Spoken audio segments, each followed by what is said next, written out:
Hi, I'm Dr. Randy, and this is Senior Sunday School. I've been a Sunday school teacher for most of my life, and these days I suspect that a lot of churches have discontinued adult Sunday school.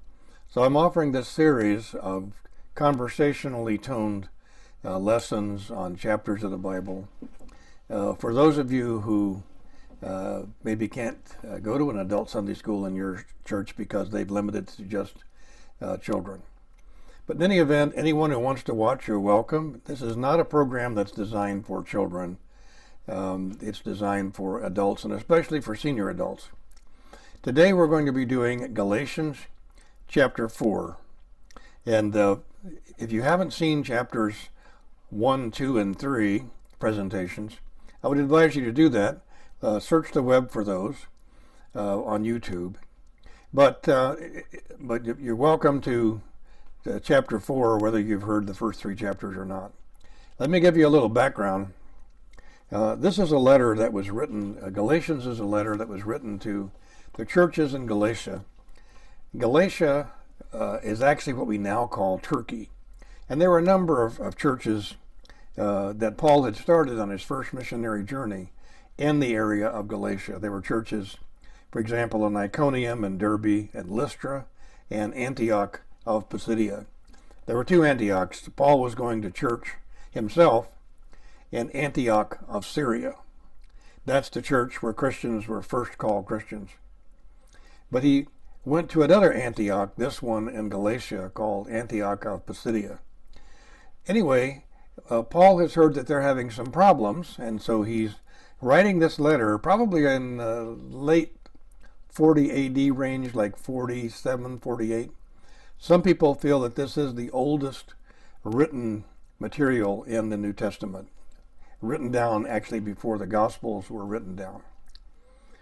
But anyway, the meaning of it is that Paul says that salvation is something that you can't earn, and you can't buy it.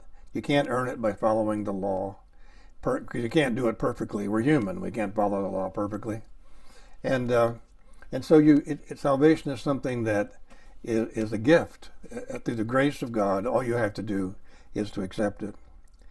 So the problem that Paul is writing about is that in that day, after Paul had started these churches, some Christians, probably from Jerusalem, some Jewish Christians, came to those areas where there were mainly Gentile Christians and tried to convince them that they had to be at least partially Jewish to be Christian. They encouraged them, the men, to get circumcised, for example. And they may have wanted them to do other things like follow kosher laws and Jewish holidays and so on. But Paul, you'd think that Paul wouldn't mind this, because Paul was a very Jewish person. He was born Jewish, he was raised Jewish, he studied in Jerusalem under the Rabbi Gamaliel. He became a rabbi.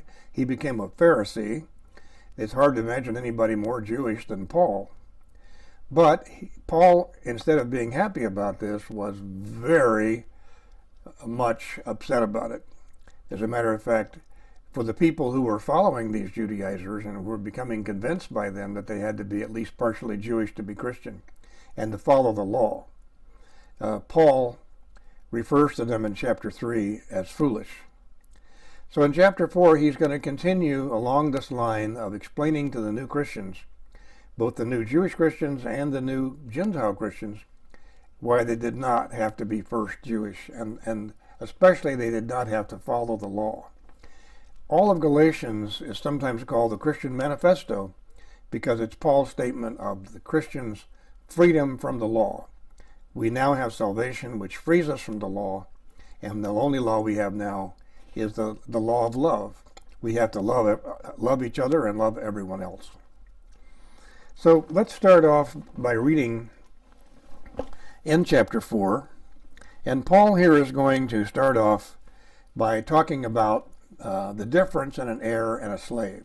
We are heirs of salvation and heirs to salvation, and Paul is going to talk about that.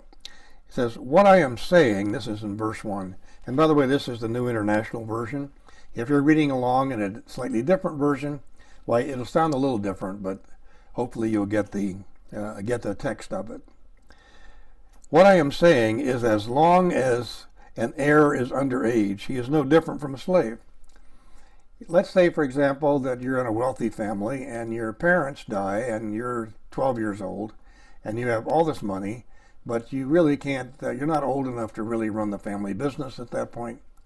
So what happens is you're usually given a guardian, a trustee, someone who advises you and carries you along until you're the age of majority. I don't know what that was back in those days.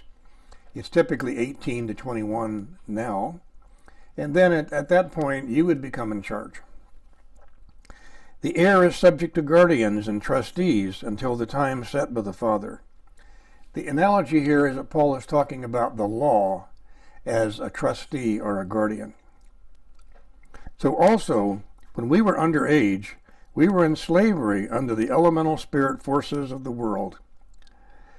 But when the time set had fully come, God sent his Son, born of a woman, born under the law, to redeem those under the law, that we might receive adoption to sonship.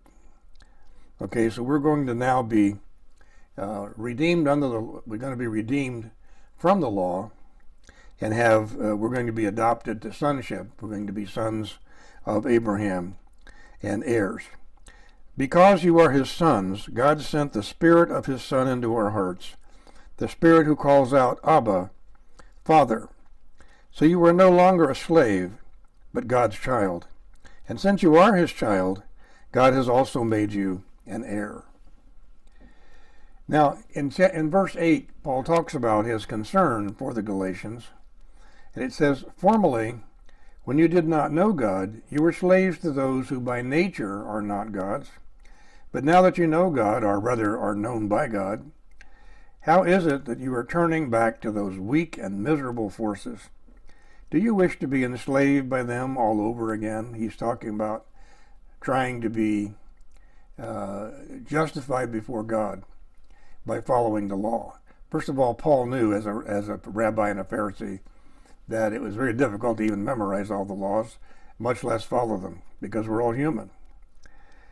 You are observing special days and months and seasons and years. Some of the Christians were starting to observe apparently Jewish holidays and things that Paul thought were unnecessary. Circumcision wasn't necessary. Following all these holidays weren't necessary. I fear for you that somehow I have wasted my efforts on you.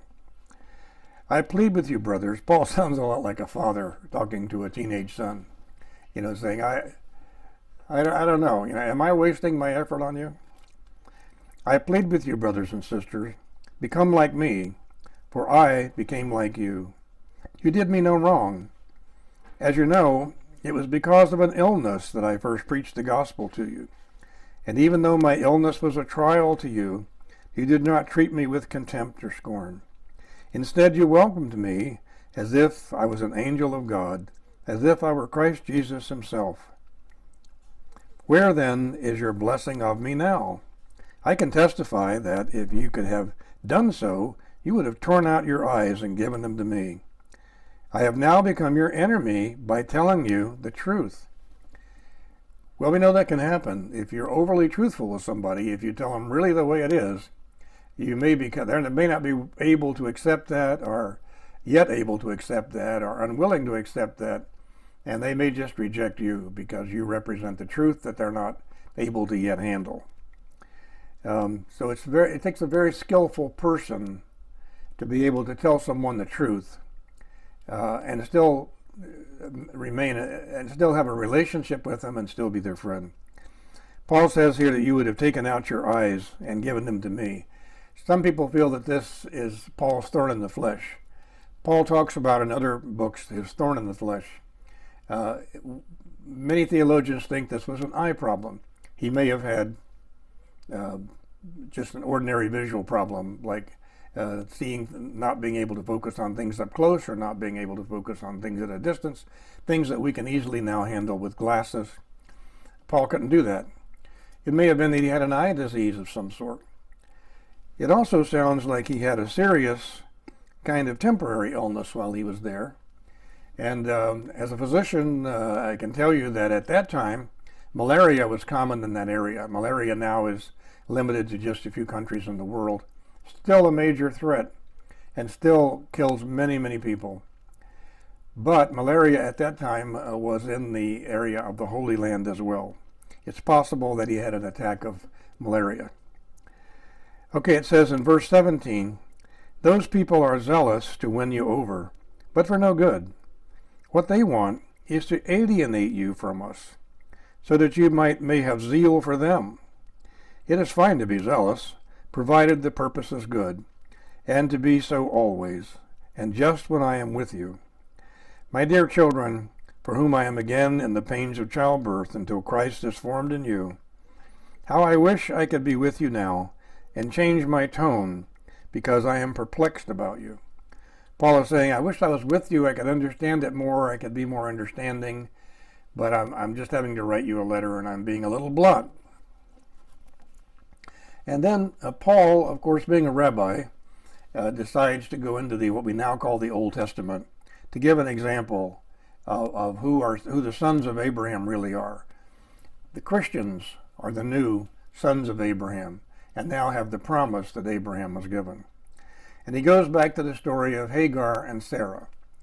Now, as you know, Abraham had a wife, Sarah, who was barren, and she was a very elderly woman and still had not had a child. And then suddenly Abraham was promised that she would have a child, which was almost kind of laughable because Sarah was getting up in years. But so Sarah was upset about this, and so she told Abraham, why don't you take my young handmaiden Hagar, have a child with her, because at least you'll have a child, and I'm sorry that we can't have a child. So Abraham did that, and he had a child with Hagar, whose name that we'll get into here in a moment. So anyway, it says in verse 21, tell me, you who want to be under the law, and he's saying now, those of you now who are convinced that you need to be under the law, which you don't need to be, are you not aware of what the law says? For it is written that Abraham had two sons, one by a slave woman, Hagar, and the other by the free woman. His son by the slave woman was born according to the flesh, but his son by the free woman was born as a result of a divine promise. These things are being taken figuratively. I'm speaking figuratively. One covenant is from Mount Sinai and bears children who are to be slaves. This is Hagar. Now Hagar stands for Mount Sinai in Arabia and corresponds to the present city of Jerusalem, because she is in slavery with her children. But Jerusalem that is above is free, and she is our mother, for it is written, and he quotes Isaiah 54:1. Paul had the prodigious ability to quote from the old scriptures. Be glad, barren woman, you who never bore a child. Shout for joy and cry aloud, you who were never in labor, because more are the children of the desolate woman than of her who has a husband. Now you, brothers and sisters, like Isaac, are children of promise. At that time, the son born according to the flesh persecuted the Jews, and so he's persecuted the son born by the power of the Spirit. He's talking here of his fellow Jews who had persecuted Jesus. It is the same now. But what does Scripture say? Get rid of the slave woman and her son, for the slave woman's son will never share in the inheritance with the free woman's son. Now he's talking about a lot of, pardon me, he's talking about a lot of Old Testament practice. In those days, a child born out of wedlock, or a child with a handmaiden or a concubine or a slave, did not have the same inheritance rights as a child born of an actual wife. And so in the scripture, Abraham sends Hagar and her son Ishmael away when Isaac is born. So therefore, brothers and sisters, we are not children of the slave woman, but of the free woman. We are the children as Christians. We are the children of Abraham and Sarah. And we are now the children of God. And Paul considered those who refused to accept Jesus as not sons of Abraham anymore. Well, let's go to some questions. Now, with each one of these chapters, in advance, I write up some questions. We can't obviously talk about these questions in person in this format, but at least I'll give you the questions, and I'll give you what my answer is, and you can decide whether you like that answer or a different one. Okay, these are some questions. Paul said, I have become your enemy by telling you the truth. How can you tell someone a hurtful truth without hurting them? You shouldn't just tell people the truth bluntly. They may not be able to handle it unless you've couched it in such a way that it makes it easier for them to understand and to accept. Sometimes as children will say things bluntly, in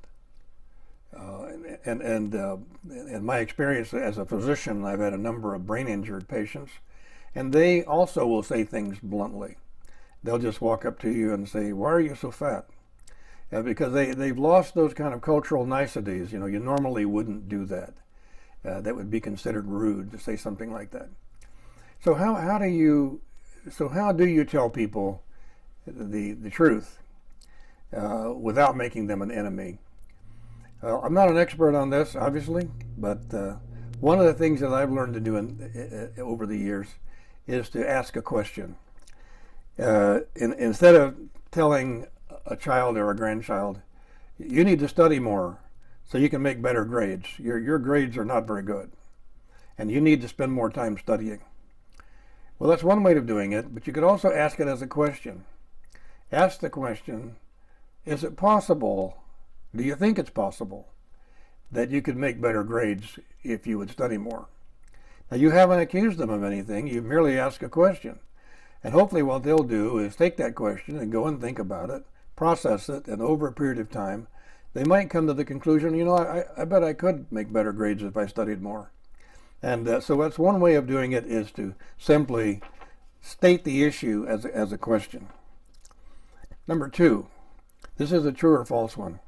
Paul uses the analogy of an underage heir with a guardian to represent the people under the law before the coming of Jesus. When Jesus came, we're now his sons and daughters. We don't need we don't need a guardian. We don't need someone keeping an eye on us, because we're no longer under the guardianship that was the law. Number 3, Paul was concerned about Christians in Galatia beginning to obsessively follow Jewish holidays and the Sabbath like the Judaizers, and possibly their old pagan holidays as well. We're not really sure. We think it's mainly beginning to follow Jewish holidays. And Paul actually didn't want Christianity to be a sect of Judaism. He wanted it to be Christianity. And while it had its roots, obviously, in Judaism, he did not want them following Jewish holidays and being kosher and doing those things that the law required, because we're free from the law. The law we have now is the law of love. Okay, number 4, Paul was sick during his time with the Galatians. The illness was A, GERD, B, gout, C, appendicitis, D, stroke, or C, we don't know. It could have been malaria or an eye problem, and the truth of the matter is we don't know.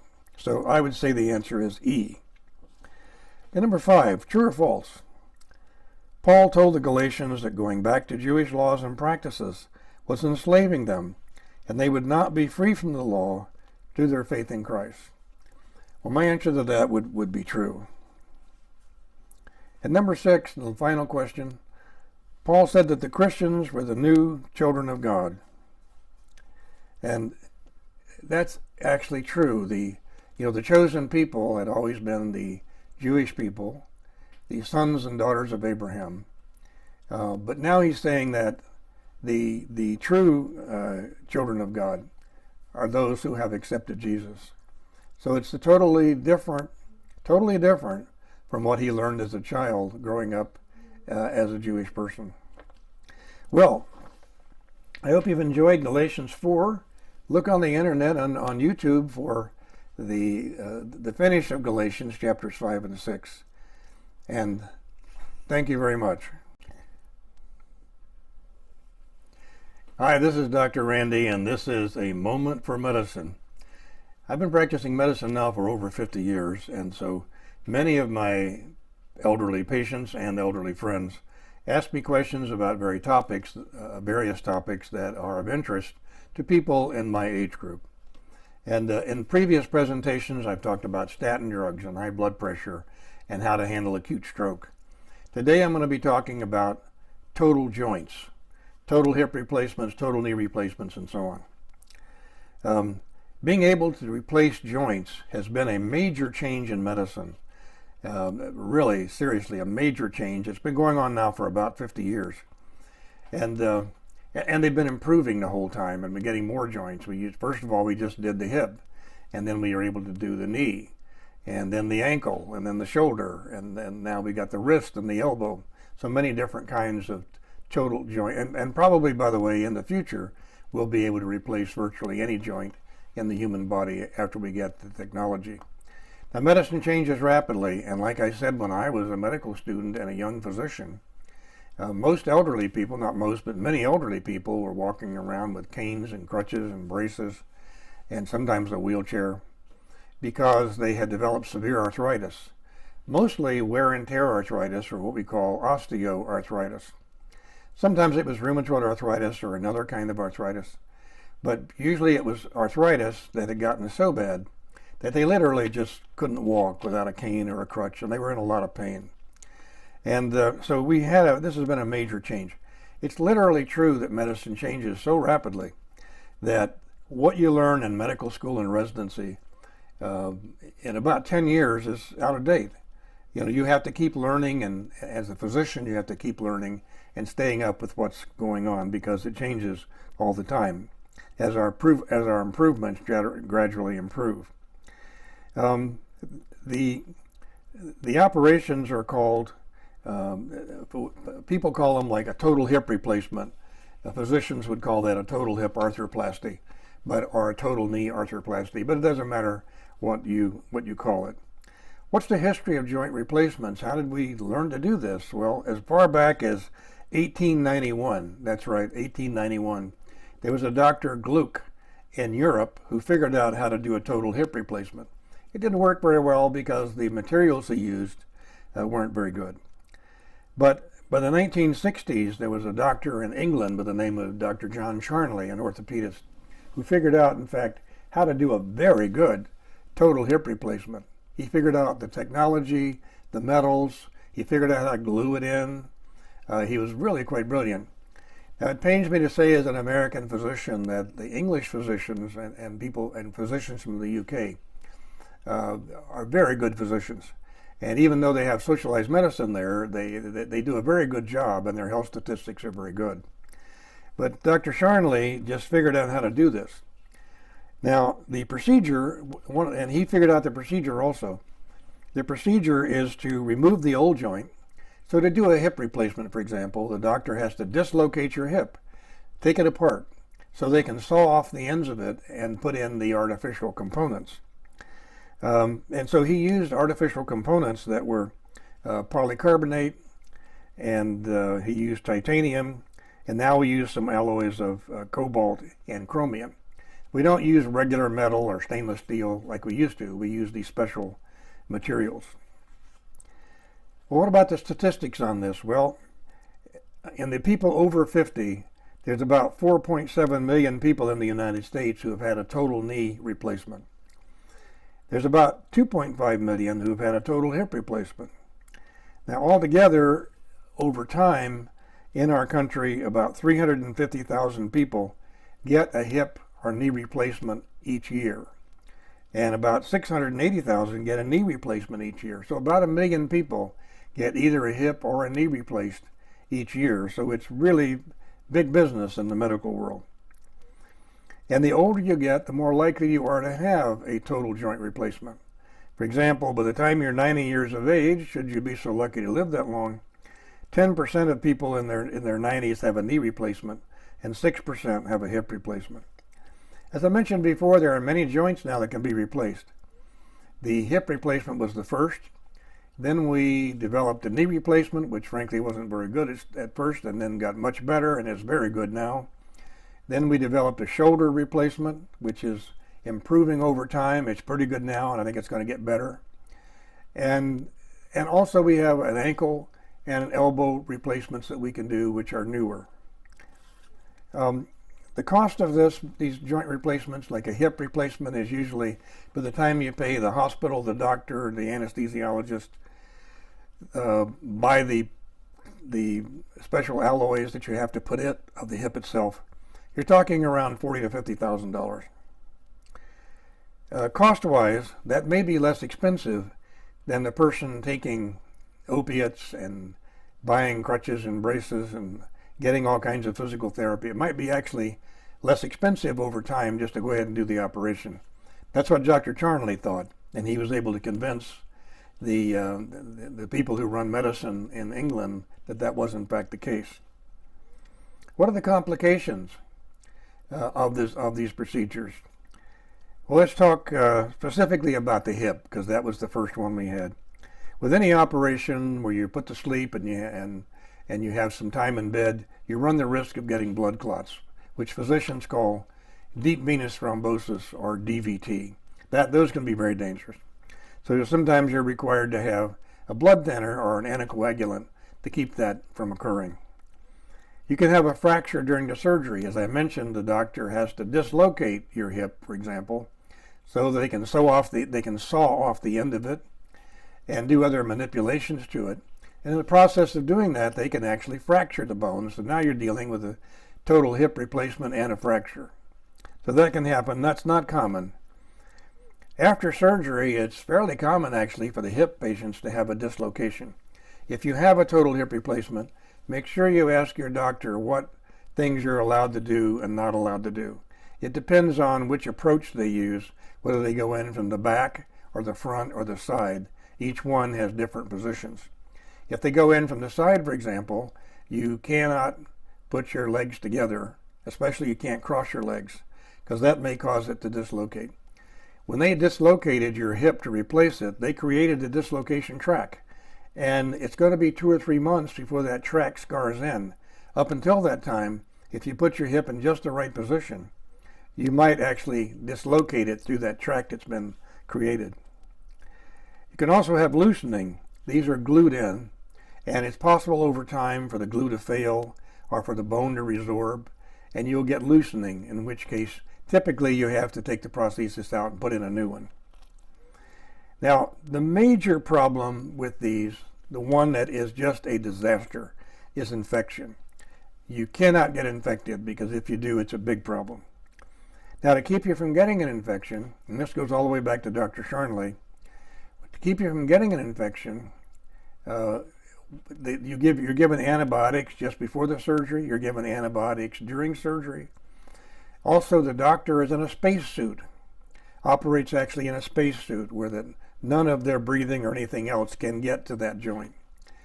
Also, the rooms are what are called laminar flow rooms, where the pressure in the room is higher than the outside, so all the air in the room is going out rather than dirty air coming in.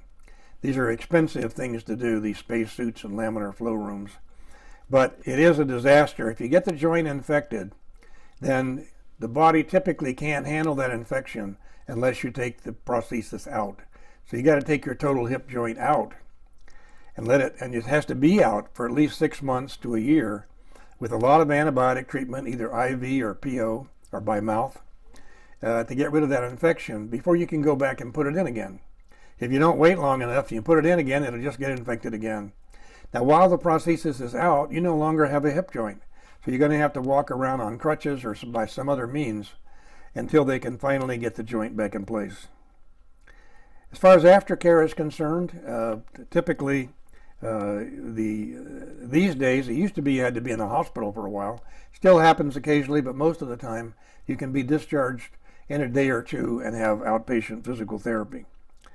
Also, if you have a knee or a hip, for example, you have to do what are called low impact exercise. You want to avoid high impact sports like basketball where you have to jump, or jogging. Those are high impact running, and those are high impact sports. A low impact sport is one in which you have one foot on the ground all the time, or is not weight bearing like swimming. Okay, so if you're walking, when you walk, you always have one foot on the ground. When you run, you have a period of time in which both feet are off the ground. So those are generally the rules, because these things can be worn out. These joints are metal and they wear, and you can wear them out. They typically last, these days, about 15 to 20 years, depending on what you do with them. Physicians don't have any problem implanting a total hip in a 65-year-old because most 65-year-olds are not active enough. They're not going down to the corner and getting involved in a pickup game of basketball. So most of them don't wear them out. However, if you put it in a 35 or 40-year-old, you'll probably have to go back 20 years later and put another one in because they just don't last that long. But how long they last is improving and getting better. And the great majority of elderly people who have one never have to have it replaced. As a matter of fact, the satisfaction for total hip joints these days is about 90%. There's about 9 out of 10 people who find that it relieves their pain, it allowed them to resume their lifestyle, and so on. When should you have one of these operations? Well, different doctors have different philosophies about that, but in general, if you're at the point where you've got a knee or a hip or something that's bad enough that it's changing your lifestyle, you're having to use braces and canes and crutches and injections and opiate medication, and you're not able to do certain things that you enjoy doing, those are the times that you should at least consider having a joint replacement. And so anyway, if you have one or if you're thinking about having one, well, this is just a little information for you.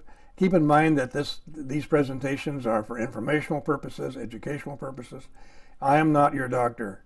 Please check with your own doctor about whether you should or should not have a total joint replacement. And this has been a moment for medicine.